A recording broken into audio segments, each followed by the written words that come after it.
All right, everybody, welcome to During Business Hours. My name is Chris. This is Christopher Aaron Smith, owner-operator of Savannah iDoctor over there. How you doing today?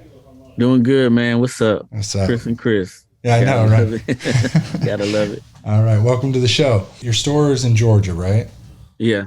So Savannah iDoctor, how you got two locations. hmm So where are those at? So my first location is on Wilmington Island. It's pretty much Savannah. So, but you just this just two separate sides of Savannah. So yeah, you got Savannah out on Wilmington Island, and then we have our one here on Montgomery Street in Nice. Savannah. Is that a far distance from each other? It's about 20 minutes, maybe 30. It's just depending on traffic. But I, it's about 20. It's between maybe about 20, 30 minutes. I thought about opening a store in the same city, and I saw a lot of a competitor had popped out a bunch and closed a bunch real quick. So hmm I was always do I want to take the time and be running around? Because typically either the owner or the manager is the one who ends up running all the shit around because Yeah. the insurance for the vehicle is so expensive if you try to add anyone on, Yeah. especially in California. What made you start electronics repair? So the whole reason I even started getting into like repairs was because my oldest daughter, who's 21 right now, she runs the store on Wilmington Island. So she's my stepdaughter, by the way. So I've been with her since she's been like 4 or 5 years old. So I started because back when it was like the iPhone 4s, 4S's first came out, she wanted an iPhone, just like the average kid, right? And at the time, iPhones are always expensive when they first come out. So she was like, "Oh, she wanted an iPhone," and I was like, "Okay, well, I can't afford an iPhone, but I would like to get you an iPhone, right?" So I'm working at Pizza Hut. I'm a manager at Pizza Hut, just a shift manager, by the way. I'm not even an assistant manager. I was working on the other side of town. I was just on my break, sitting in the back of the store, and this guy walks by, and he was like, "Hey, I got this phone. I got this phone. Would you want to buy it? I'll sell it to you for $20." And he said, "I'll be honest, like it's not mine. I found it. It was just in the middle of the road. I'm just trying to make a couple dollars." So I'm like, okay, well, I took a look at it. It was an iPhone 4S, right? It had a cracked Mhm. screen on it. It looked like it had just rained that day. So it looked like it definitely had got ran over because the front and the back was cracked. And it rained that day. So I was like, maybe it might be worth something. So I plugged it in. I said, yeah, I'll buy it from you. I gave him $20. I took it out to my car. I had an iPhone. She just couldn't get an iPhone. So I plugged it into the car and boom, the charging symbol came on. So I said, well, obviously it still works. Maybe I can get it fixed and, unlock it and give it to her as a gift because I knew she wanted an iPhone. And I mean, long story short, that's what it was. Like I literally, you know, stumbled across a phone from a guy because my daughter wanted one. And I went online. Well, first I was like, well, maybe I'll find somebody who can fix it. Just pay them. But then I thought in my mind, I said maybe I can fix it myself, right? So I went online, looked up the parts, all that good stuff, and I fixed it. My best friend's wife, we went to school together, and her best friend had broken her phone. It was the exact same phone. This was maybe like a week or two later. And she was like, "Oh, I know a guy who fixes phones." And then I get this random phone call like on a Saturday. She was like, "Yeah, I heard you fix phones. Can you fix my phone for me?" And I said, "Well, ma'am, I'm gonna be 100%." I didn't really know her at the time, so Mhm. I said, "Listen, ma'am, I fixed one phone, and I highly doubt if that qualifies me to be the. I'm not the guy who fixes phones." But she was just desperate. She was like, can you please at least try? Like, if it doesn't work, I'll just file a claim on it. But I just want to save a couple dollars. And I was like, I mean, hey, if you want me to try it, I'll try it. And I mean, lo and behold, I fixed it. And then she came back like 2 weeks late, 2, 3 weeks later, and was like, "Yeah, I broke it again. Can you fix it again?" And I told my neighbor what I was doing, and he was like, "Man, you should probably like if you can fix them, you should probably start a business fixing phones." And he was like, maybe you should start by selling cases and all this. So I started ordering. I started ordering, and I'm telling you this whole story, but I guess this is why we're here, right? Yeah, exactly. So Don't I'm, be um, embarrassed. This is super similar to how I started, so I feel with you. yeah. So I mean, I just started like ordering back glasses, like from like overseas, All and the then colored reselling them on ones. eBay. Yeah, and I resell them on eBay. So I had this whole back glass factory in my living room, where I was, fixing phones and then selling cases locally and selling back glass on eBay. Like, and it just kind of just evolved, and like all of the money that I was making there, I was just kind of, every time I made money, I would spend money on something else, like just kind of just like a snowball effect. And before you know it, I was spending money on, buying more parts and I like found just the same thing.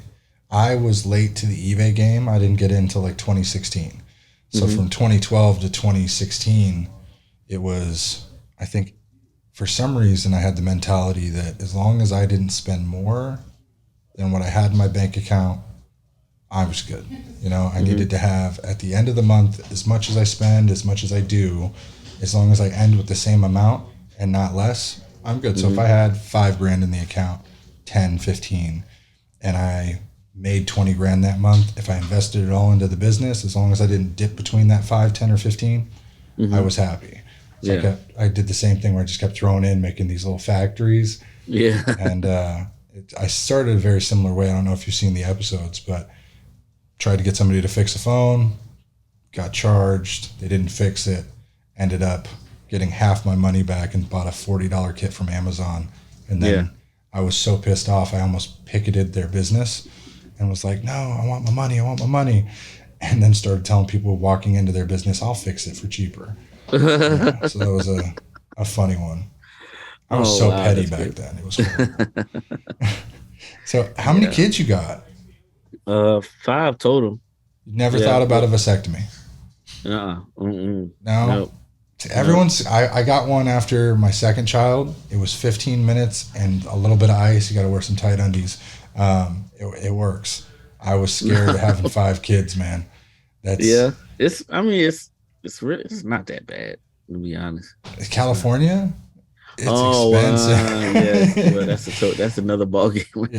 Yeah, I yeah, wouldn't want 5 kids in California either. especially just the housing price. I pay almost 2 grand a month for a 4 bedroom, 2 bath, and it's half the sizes of normal bedrooms. So it's, I think, 12 by 10 is the Yeah. big master, and Hmm. that's the master bedroom with a bathroom door that takes up like 5 square feet when it Yeah. swings open. And so I was like, well, especially with the climate in 2020, I was like, all right, I'm gonna get a vasectomy. We can adopt later if we want to. Yeah, I And know, right? it's reversible 70% of the time, so they say. My daughter, I'm a stepfather as well. I stepped in when she was 2.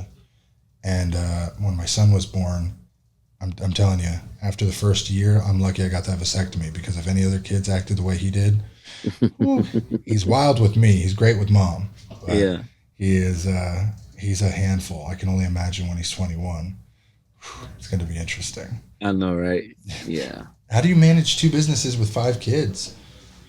Um, man, I to be honest, I don't even know how to do it. Like, it's just like, I don't know, man, just one day at a time. I think that like I've learned to like early on in business, it was hard for me to not take work home, right? So now in having been in business for so long, now it's like I just when I get home, like when I get off, like I'm off. I might, dabble here and there into something, but as far as being like 100% zoned in on something like something that's kind of like business related, because I used to not like kind of like separating business from like personal time, because I would literally just kind of like just go hard and just never quit. You know what I'm saying? But it wasn't good for my mental, number one, because everything kind of get wrapped around business, and then you forget about what really like what Matters. really matters. Yeah. So now what I do now is I make sure like when I get off, I'm off. Like I don't like to take work home with me. So I'm that's the struggling. easiest. Yeah, that's what's helped me like be able to manage, having a big family and having to run 2 stores. Make sure when I'm at work, I try to be as productive as possible, do everything I need to do. And then, that way when I get home, I can take the time to, spend time with the wife and the kids and, you know, what you put out online and social media definitely, you got a very heartwarming family around you. Oh yeah. So I've got to say, I look up to you, man, because you're showing that family and business can coincide. And so that's my biggest hurdle is spending more time with the family because I used to work 7 days a week because I Hmm. came off from, being a drug addict to, I think I got 6 months sobriety before I started running a business and then just hit Uh-huh. it 7 days a week, 24 hours a day. And then I got married and stepped into this relationship with a Hmm. child. And I was like, oh shit, I need to balance. Yeah. And trying to find that balance is always hard. So that's why I'm always doing something. But I tell myself in the majority of the times that it's better for the future or like the kids will need this or that. And recently it's become more apparent that it's like, oh no, I need to get off at 5. I need to be off on weekends. Yeah. Like, Yeah. I got to do more.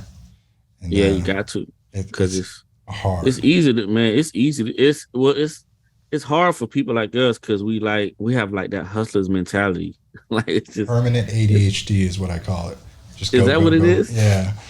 It's it's a go mentality that never stops. So we don't need gas. It's Yeah. we just eat ourselves. You know, Yeah, it's man. hard. It Where's is hard. where's your background? Where are you from originally? So I'm from Miami. Really? So we've been back and forth from, well, I was back and forth from Miami to Savannah a lot when I was younger, but initially we moved here after Hurricane Andrew. Damn. That was a bad Yeah. one, wasn't it? Yeah, it was a bad one. So that's pretty much what kind of relocated us here to Savannah. Hurricane Andrew. What year was Andrew? 92. Jeez, no. Wow. Damn. I'm Yeah. thinking That something was a else. long Yeah, I'm like, hold on, that's yeah. before. Yeah, Andrew was a long time ago. It was right after the earthquake, and we had that earthquake in California, and then Hurricane Andrew was the next national natural disaster. Hmm. Damn. So that moved what your parents, everybody. Yeah, all of us pretty well, not everybody, not my mom's side of the family. Well, actually, not my dad. Well, it wasn't everybody. Some people did, some people didn't. But for the most part, on my mom's side, some of us came, but on my dad's side, the majority of them stayed. So Yeah. you had worked up until starting Savannah iDoctor. You weren't a business owner, right? You just worked for Uh-uh. other businesses. What was that transition like going from the 9 to 5 to the 24/7? Um, I guess to be honest, it wasn't until 2010 when I moved back to Savannah that I started to because me and my wife had lived in Miami for a short period of time. Me and her moved down there right after we had our first kid, and then we had our second kid while we were there. So we had it wasn't until we had moved back to Savannah that I even got into like the entrepreneur type mindset or even the like hustler mentality mindset, because once we started having those kids, that kind of got me to it kind of got me going. It kind of jump started me to look for some other hustles, look for some ways to make some money. So $10 at, diapers, $10 diapers. You know. yeah, yeah, like at that point it was just, I was working, but I was also actively, looking for other ways that I could make money. And then so it got to the point where I was, just working peace. I was, working regular job. I would work two jobs. I would even work two jobs and Uber. So I was like killing it. Two jobs during the week, Uber during the weekend. And that's when Uber had first hit this area. So your mom works with you too. Yep. So that you're blessed because my side of things, we had a bit of a falling out. So my Hmm. family was involved and then not involved. So it's how do you manage having the family so intertwined? That's a challenge in itself. How did you Yeah. start that? Well, I mean, it just kind of evolved into what it is because it wasn't planned. I didn't it definitely wasn't planned. It was just, so when I had the store on the island, I had started teaching my daughter how to fix phones from when she was younger. She just had an interest in like what I was doing. Mhm. That was just natural for her. she wanted to be able to like learn how to fix the things. She was like, I want to fix phones one day, and I want to run a business one day or whatever. So that just kind of came naturally. But my main employee that I had at the store on Wilmington Island, he had gotten another job offer, and he had worked for me for I want to say it was like he had worked for me from the time I even started that store. He came with the store, if that makes sense. Yeah. So he was just like family. So it started with him, and then when he got that other job offer, um, he went he he went to like work for sales, like for a roofing company or something like that. And my daughter, she was like, well, I can, there was time for her to kind of step up, and she was just working, I think, part time at the moment. So that's when she was like, oh, I guess this is my chance to step up. And well, she was working here at this store with me. So when he left it, she just kind of stepped into that role and took over. And slowly but surely, I, gave her more and more responsibility over more tasks. So at first it was just her there, just doing the repairs. And I would do all of the admin stuff, like ordering parts and stuff like that. And then it just got to a point where now she just she has more control over. She has pretty much full She control of basically everything. runs that store Yeah, by like herself. she orders her own parts. The only thing I do pretty much is, I'll do the repairs that she necessarily doesn't know how to do or she can't do, like the micro soldering and like the glass only, the Apple Watches. I'll do all of that stuff here, and then I'll just send it back over to her store. Yeah. Um, That'd be tricky. I used to do all the way I started was doing glass onlys on the Samsungs from the S2 all the way to the S7. And yeah, then curved screens came in. Then you had enclaves. Then you had debubblers, Okas. yeah, I was like, okay. So I bought everything.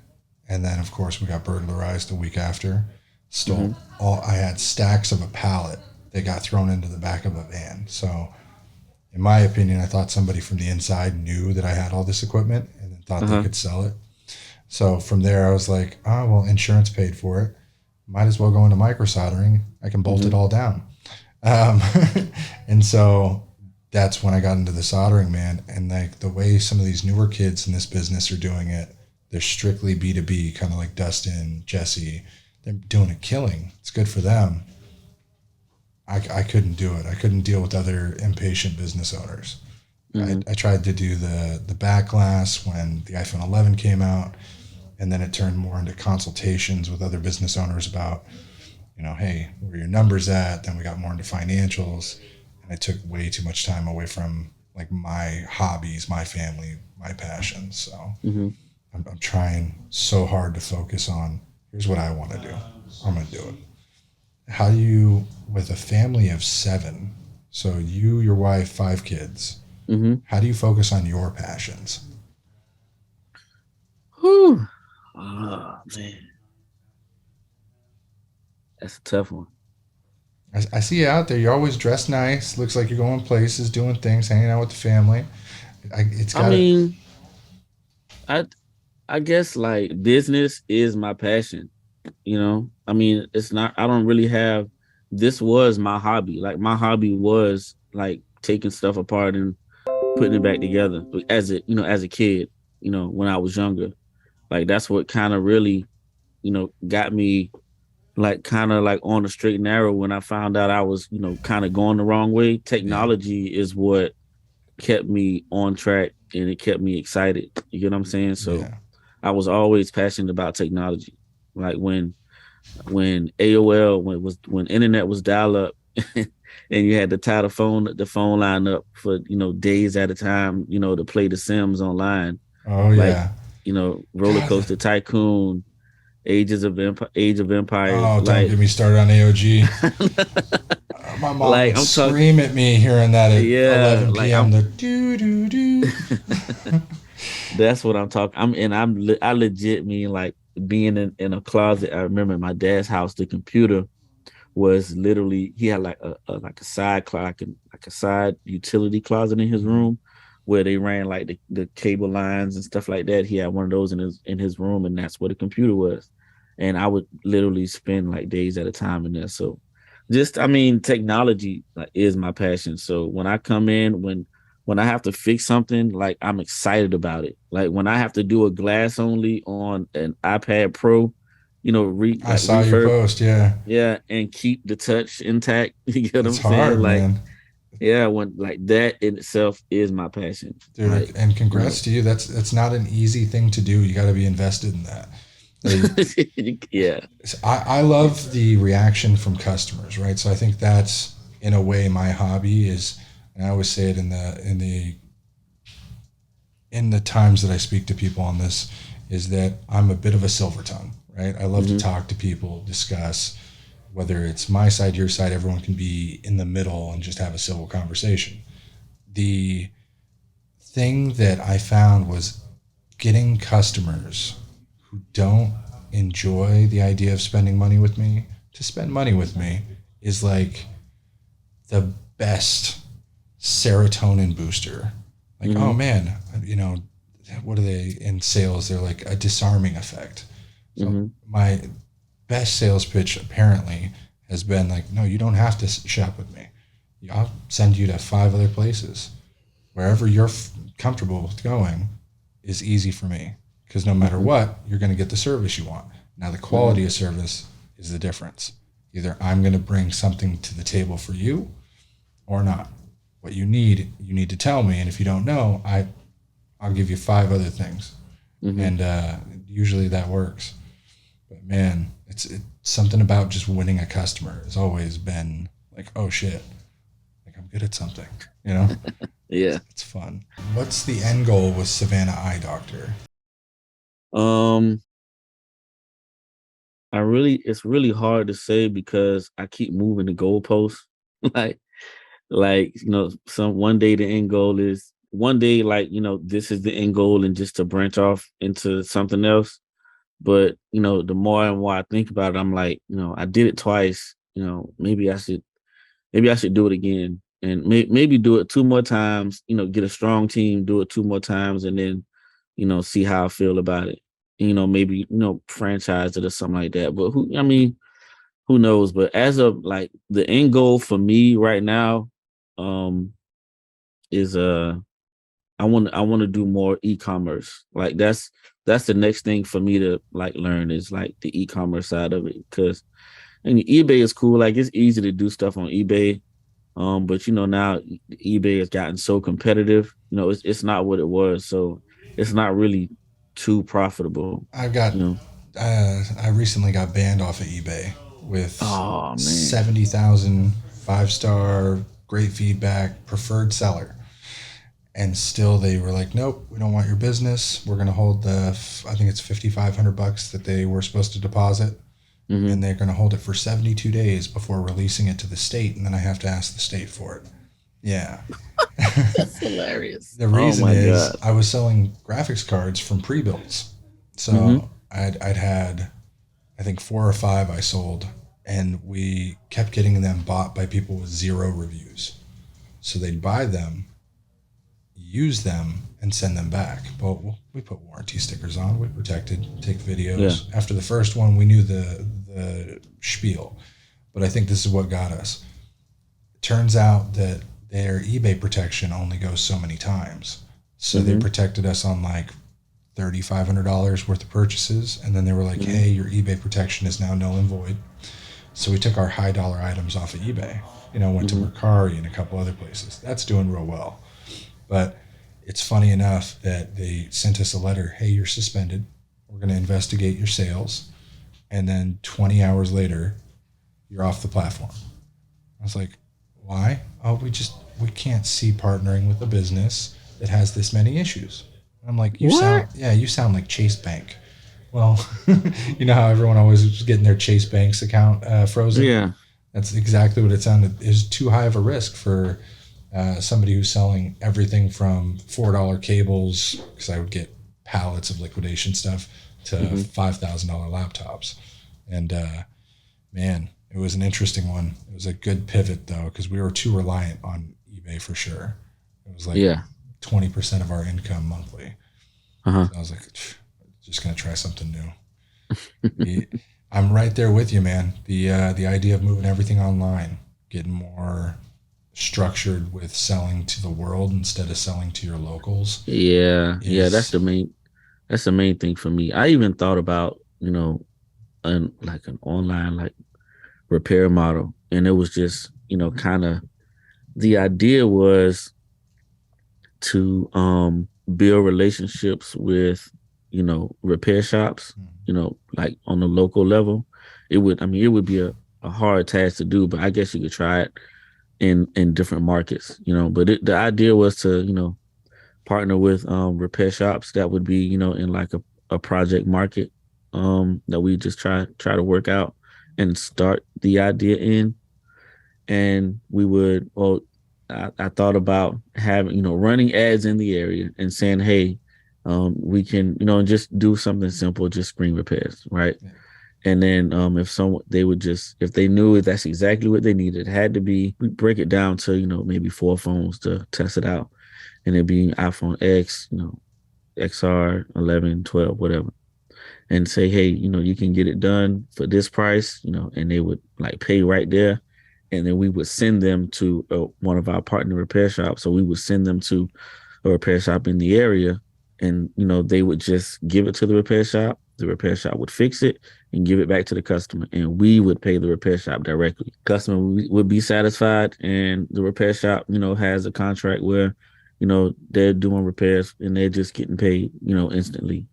So sounds familiar. Like what is it? AKO does something, but on the insurance so side of it. ACO does that, like on the Yeah, insurance level. yeah. So they partner out in the event of somebody breaking something Yeah, directly to the local repair stores, even if they're not partnered with Echo. yeah.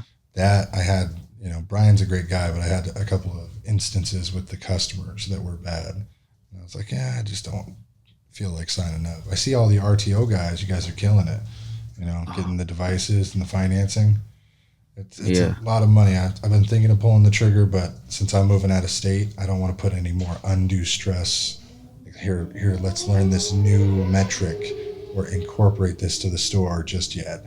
Um, so I we're love RTO. I'm not gonna lie. I absolutely love it. is it profitable to your store? Very much so. Especially when like you're purchasing devices locally and you're able to sell it for a lot more, Mhm. and kind of get more money out of it in the long run. Everyone was getting a Yeah. lot of backlash for that financing, but Yeah. they there are also people who have never run a business as a physical location. I noticed every single one of those people didn't have a store. They don't have an overhead. Ah, They I did. thought I thought that the majority of I assumed that the majority of them had stores since they were there, but I guess maybe all of them don't. The one post that Sean did, the micro soldering Sean, Hmm. he was like $3,500 for an $800 phone, and he got so Hmm. much flack. And the majority of them were by flippers, but they Yeah. were selling phones. They weren't even in the repair groups. And Yeah. it's like, damn. So even if say a couple of stores are like, that's kind of scummy, it's as long as you're discussing it with the customer, their interest rates on the back end are high if you miss a payment or if you extend it past 90 days, Correct. and it's not beneficial to the customer. But Correct. for the customers that have no other option, That's it's all they. it's Yeah. all they That's got. perfect. Hey, Yeah. it gives them a lifeline. So as long as you discuss it and that expectation is there, it's not a bad thing to do. Exactly. And my thing, well, a lot of like some people they have absolutely no problem with doing that. That's how that is their way of life. You get what I'm saying? Exactly. I can just pay a little bit, I don't care if I'm gonna pay more for it. This fits my budget, right? And in our situation, especially with the in-house financing, number one, I'm not going, I'm not out to we can control how much extra we charge the customer, Yeah. right? So in our case, in most cases, we make sure that the customer make sure that their payments is something that's affordable to them. So that way, if they did decide to ride it out for the length of the contract, our contracts are typically between 9 to 10 months.